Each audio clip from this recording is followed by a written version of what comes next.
자, 안녕하세요. 이번 시간에는 수당 제곱에 대해서 수업을 해보겠습니다.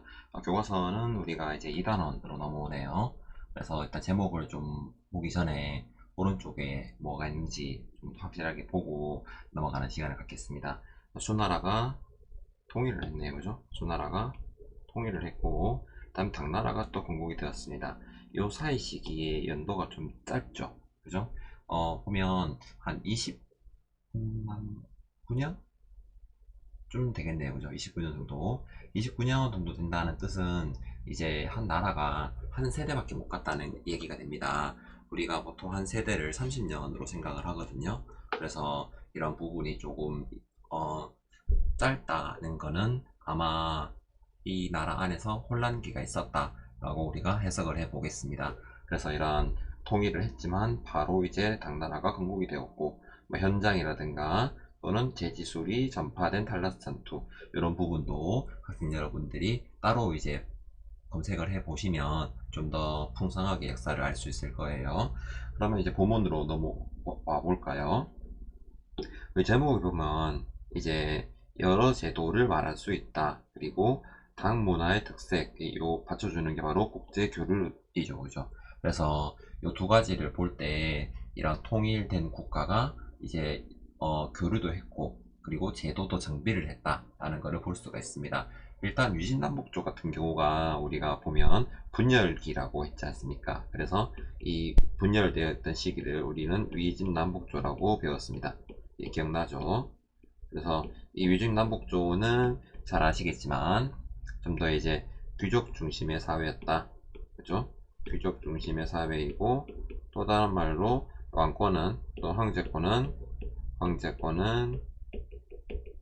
강화를 시도했다. 그죠?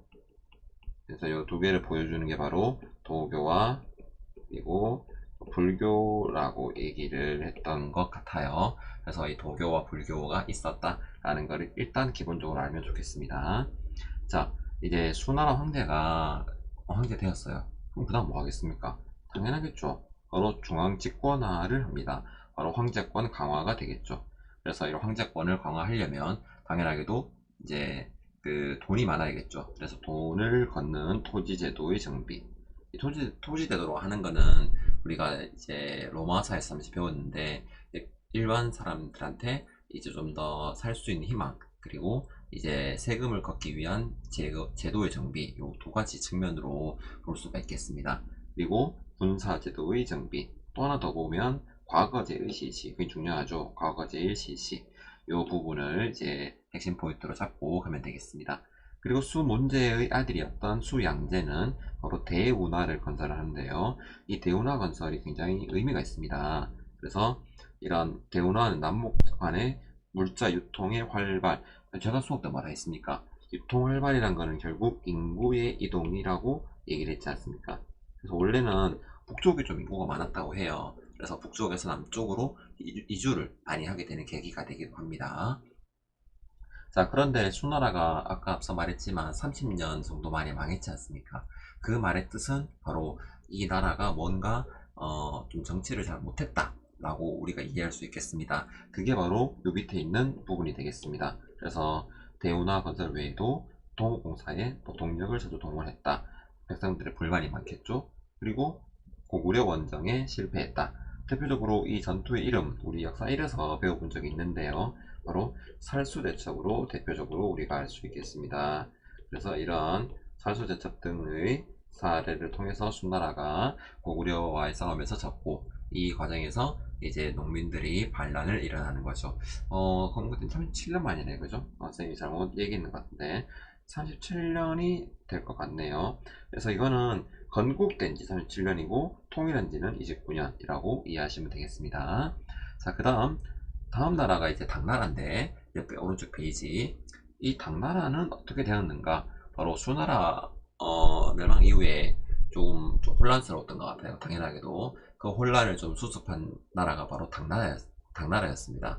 근데 이 역사가 진한 제국과 조금 유사하죠. 그죠? 그래서 이 수단과 진한을 연결해서 보는 이런 측면도 있으니까 학생 여러분들은 앞에 거를 좀 더 복습을 하면 좀 더 좋을 것 같아요. 쭉쭉 볼까요? 수나라의 황제는 이제 과거 제도를 정비하다든가 또는 토지 제도의 정비, 군사 제도의 정비를 했지 않습니까? 당나라 황제의 뒤대 황제인 태종은 당연하게도 이 수나라의 잘못한 거는 안 받아들이고 다른 거는 받아들여야 되겠죠.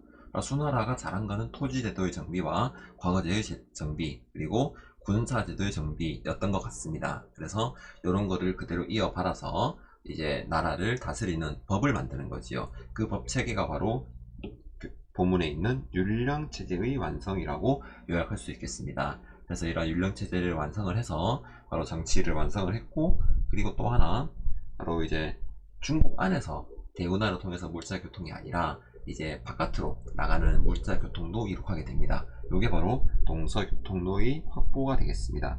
특히 이제 유목민족이었던 돌고를 복속을 했다. 이 부분은 역사 1에서도 그 고구려 원정과 관련해서 쌤이 설명을 할 건데 그런 부분이 좀 중요하다라고 볼 수 있겠습니다.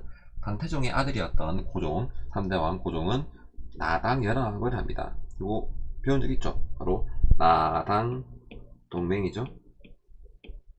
나당 동맹.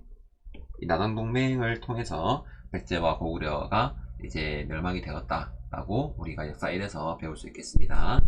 요까지는 당나라가 좀 잘 나가요. 근데 요 다음 시기 바로 8세기 중엽에 안사의 난이라고 있습니다. 이게 굉장히 중요한 난인데요. 이 안사의 난은 이제 지방의 절도사였던 사람이 일으킨 거였습니다. 보니까 지방이죠. 그러면 중앙의 권력이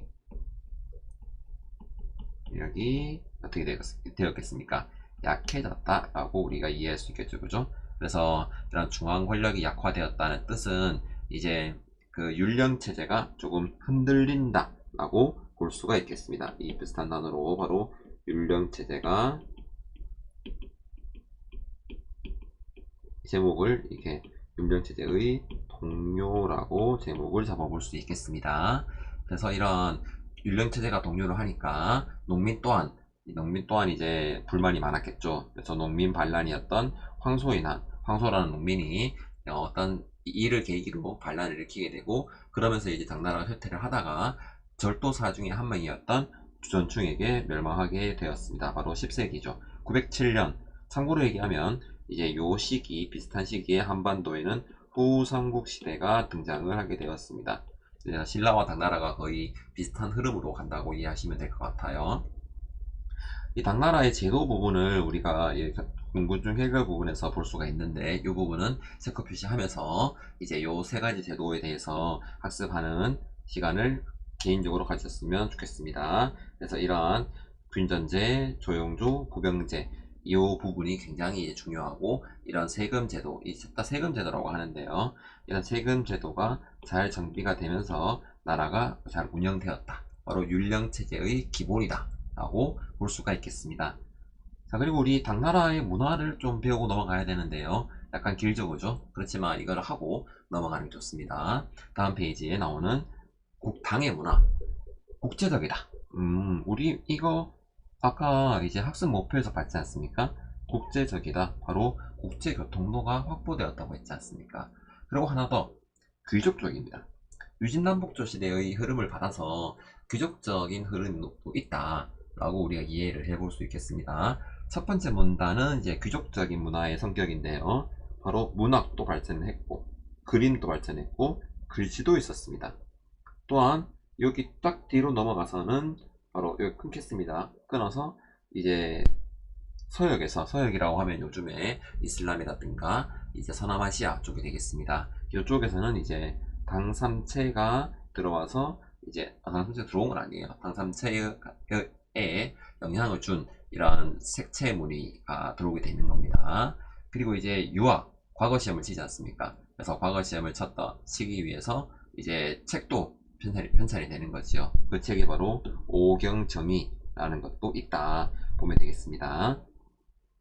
당시 이제 비단기를 장악했다고 했지 않습니까? 바로 돌고를 이제 복속을 시키고, 그러면서 이제 비단기를 장악을 했고, 그리고 이제 이러한 국제적인 문화가 완성이 되었다라고 볼 수가 있겠습니다. 이런 국제적인 문화의 성격이다 라고 보면 되겠습니다. 특히 이제 밑에 보면 국제적인 문화의 특징이 좀 나옵니다. 그래서 우리가 여기에서 좀 더 볼 수 있는 거 바로 당시 종교, 페르시아의 종교였던 조라스터교라든가 또 경교라든가 이런 게 있었다. 경교 같은 경우는 이제 그 크리스트교의 일파라고 이해를 하시면 좋겠어요.